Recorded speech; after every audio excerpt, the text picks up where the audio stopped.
बिस्मिल्लाहिर्रहमानिर्रहीम। बोलते कालम के साथ मैं आमिर रज़ा खान। और एक इंतकाम कुदरत का होता है जो भारत से लेना शुरू किया है कुदरत ने, क्योंकि भारत हर दरिया पर उसके पानी को रोक रहा है। और एक बड़ा डैम जो है वो भारत का इस वक्त तबाही का शिकार हुआ है और वहाँ पर 200 से ज़ायद लोगों की अमवात हो चुकी हैं। भारतीय मीडिया चीख चीख कर बता रहा है कि ये जो है कौन सा दरिया है, इसमें पाकिस्तान का कौन सा हिस्सा जो है वो इफेक्ट होगा और इस डैम में अब तक होने वाला नुकसान जो है वो कितना है, और क्या ये वाहिद डैम है जो टूटा है या इसके अलावा भी बहुत सारे डैम जो हैं इस वक्त ख़तरे की घंटी उन पर चल रही है।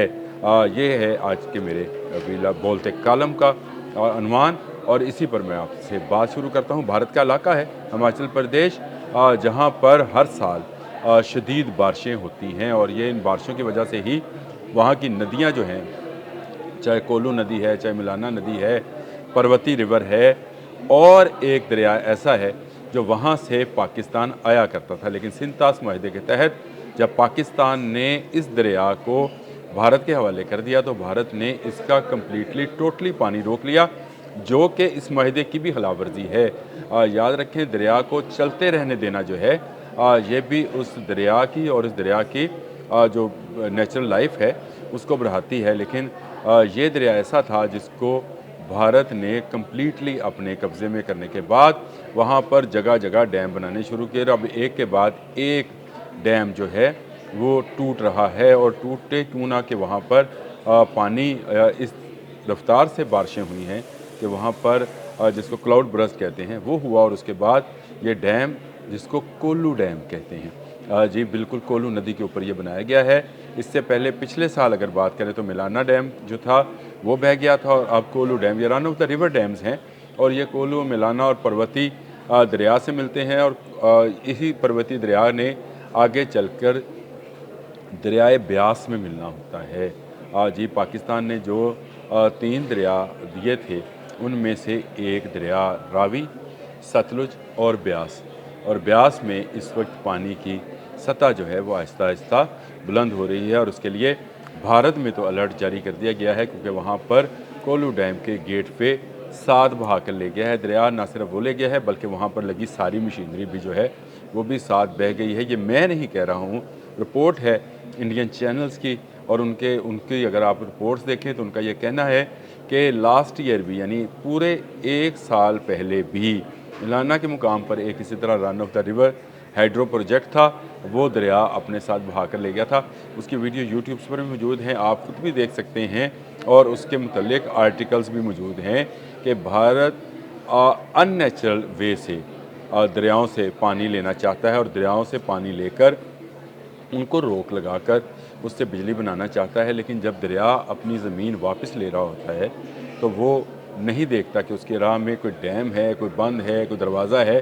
तो आज भी यही हुआ। आज से अब से चंद घंटे पहले तक की रिपोर्ट है कि मुसलसल होने वाली बारिश और क्लाउड बर्स्ट से वहाँ पर पहले सायरन बजाए गए, फिर एक आदमी जो था उसने आवाज़ लगाई। ये सारा मीडिया रिपोर्ट्स हैं जो मैंने इंडियन मीडिया पर ही देखी हैं, और उन्होंने कहा कि इस नदी से दूर रहें क्योंकि कोल्लू में जो है बड़े पैमाने पर पानी आ रहा है, लैंडस्लाइडिंग है और इससे डैम बह जाएगा। और वही हुआ कि डैम के गेटवे को तोड़ता हुआ पानी सारी मशीनरी को भी साथ बहाकर ले गया है। 200 से ज़ायद लोगों की अमवात की अब तक की रिपोर्ट है।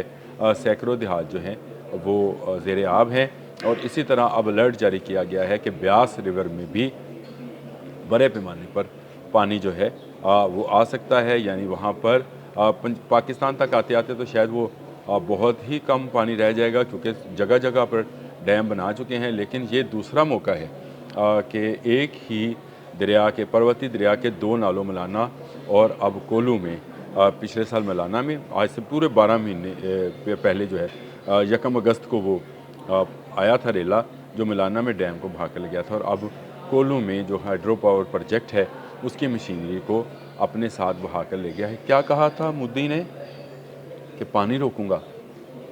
मैंने पहले भी कहा था कि भारत के पास ना वो टेक्नोलॉजी है, भारत के पास ना वो कोई ऐसा तरीका है कि वो बहते पानी को लंबे अरसे तक रोक सके। आप कब तक एक दरिया का रास्ता रोकेंगे? दरिया पे जब लैंडस्लाइडिंग होती है, जब पानी आता है, तो वो अपने साथ सब कुछ बहा कर ले जाता है। और आपने अभी अपने यहाँ पर कभी ना बहने वाले दरिया सवां को देखा कि उसने अपनी ज़मीन को कैसे वापस लिया। तो दरियाओं में, नदियों में, नालों में सैलाब का आना, लैंडस्लाइडिंग का होना, ये एक कुदरती अमर है। लेकिन जब आप जगह-जगह पर ऐसे प्रोजेक्ट्स बनाएँगे जो कि कुदरत की और कुदरत के बनाए शाहकार पहाड़, दरिया, जंगल, इनको इनको बर्बाद करेंगे, तो कुदरत फिर उसका इंतकाम लेगी। और भारत से ये इंतकाम इस वक्त लेना शुरू हो गया है। आज की ही रिपोर्ट जो है कोल्लू के मुतल्लिक है, और इससे पिछले साल ठीक 1 साल पहले मौलाना की रिपोर्ट थी। दुनिया भर में सैलाबों की शिद्दत बढ़ती चली जा रही है, और उसकी बड़ी वजह क्लाइमेट चेंज है। ठीक है, ग्लेशियर्स पिघल रहे हैं, और इसके नतीजे में ज़्यादा पानी नदियों में बहना शुरू हुआ है, और उसमें ज़्यादा पानी बहने से ज़्यादा वो जो सर्कल है, रेन सर्कल, वो ज़्यादा तादाद में बनना शुरू हुआ है। और अब हर साल इसी तरह से बारिशें होंगी। आप अगर ऐसे इलाकों में रहते हैं जहाँ पर नदी नाले हैं, अगर आप ऐसे इलाकों में रहते हैं जो दरियाई ज़मीन पर बने हैं, और दरिया के ऊपर घर बने हैं और उनको बेच दिया गया है, प्लॉट बना दिए गए हैं, तो आप भी इनसे दूर रहें। ये आपकी भलाई है, क्योंकि आने वाला हर साल ज़्यादा बारिशें लेकर आने वाला है। ज़्यादा गर्मी, ज़्यादा बारिशें और ज़्यादा ग्लेशियर्स का पिघलना जो है, आप बड़े बड़े सैलाब को दावत दे रहा है। इस वक्त आप दुनिया के मुख्तलिफ ममालिक में बड़े पैमाने पर सैलाब से होने वाली तबाहकारियों को देख रहे हैं। खुद भारत के अंदर भी बहुत सारी जगहों में, क्या हिमाचल प्रदेश, क्या उत्तर प्रदेश, क्या पंजाब, क्या बंगाल, सब जगहों पर अगर आप उनके कोई एक बुलेटिन भी देख सकें और देखें, या उनकी वेबसाइट्स पर जाकर विज़िट करें, उनके अखबारात देखें, तो आपको नज़र आएगा कि इस वक्त पूरा भारत जो है तकरीबन डूबा हुआ है, और उनकी लाखों करोड़ों एकड़ ज़मीन जो है वो पानी के नीचे है। लेकिन इसके बावजूद धमकी क्या लगाते थे कि पाकिस्तान का पानी रोक लेंगे। रोक कर कहाँ ले जाएंगे? पानी रुकने वाला नहीं होता, पानी चलते रहने का नाम है। और पानी जब पहाड़ों से उतरता है तो अपने साथ इतने हैवी बॉम्ब्स लेकर आता है। बॉम्ब से मुराद वो बड़े बड़े पत्थर हैं जो अपने रास्ते में आने वाले हर डैम, हर बंद को उड़ा कर रख देते हैं। और यही कुछ हो रहा है।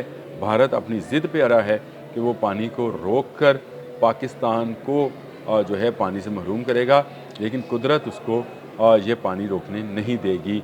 आपके सामने कोल्लू डैम जो है आज बह गया है, यानी उसका वो हाइड्रो प्रोजेक्ट जो है बमा अपनी मशीनरी के पानी अपने साथ लेकर बहा कर ले गया है। पिछले साल मलाना डैम जो था वो चला गया था। तो इस तरह मलाना नदी, कोल्लू नदी जो पार्वती नदी में मिलती हैं, और पार्वती नदी जो है जाकर मिलती है ब्यास में, और अब ब्यास में भी पानी आपको नज़र आएगा। गो के पाकिस्तान के अंदर मैंने कहा कि भारत के पंजाब में बहुत सारी जगहों पर ब्यास के पानी को रोका जाता है, ब्यास नदी के पानी को, दरिया के पानी को रोका जाता है, लेकिन इसके बावजूद अब ब्यास में पानी आएगा। भारत की पाकिस्तान के पानी रोकने की ख्वाहिश कभी पूरी नहीं होगी। उसका एक डैम तो बह गया, अगर उसने अपनी ज़िद न छोड़ी तो उसका हर डैम, हमें कुछ करने की ज़रूरत नहीं है, खुद ब खुद पानी में बह कर पाकिस्तान पहुँच जाएगा। अब तक के लिए इतना ही। अल्लाह हाफ़िज़।